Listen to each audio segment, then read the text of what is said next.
টালবাহানা না করে বর্তমান সরকারকে দ্রুত নির্বাচন দিয়ে বিদায় নেওয়ার আহ্বান জানিয়েছেন বিএনপি স্থায়ী কমিটির সদস্য ডক্টর খন্দকার মোশাররফ হোসেন। বিকেলে জাতীয় প্রেস ক্লাবে বিএনপির সাবেক মহাসচিব খন্দকার দেলোয়ার হোসেনের ১৪তম মৃত্যুবার্ষিকী উপলক্ষে দোয়া ও স্মরণ সভায় তিনি এসব কথা বলেন।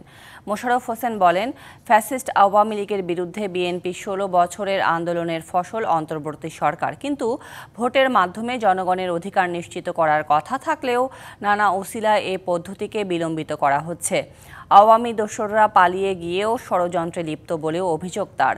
আর বিএনপির চেয়ারপারসনের উপদেষ্টা জয়নুল আবেদিন ফারুক বলেন, নতুন দল কিংবা কিংস পার্টি যারাই আসুক, এই মুহূর্তে দেশে দরকার নির্বাচন। ভোটে বিলম্ব হলে ফ্যাসিবাদ আবারও মাথাচাড়া দিয়ে উঠবে বলেও জানান এই বিএনপি নেতা।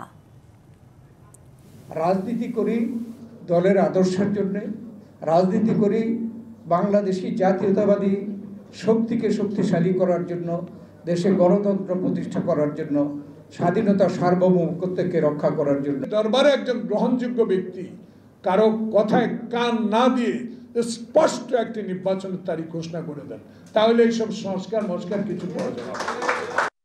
উৎসবে খুশি হবে নগদে বেশি, কারণ ঘন্টায় ঘন্টায় আছে গিফট জেতার সুযোগ।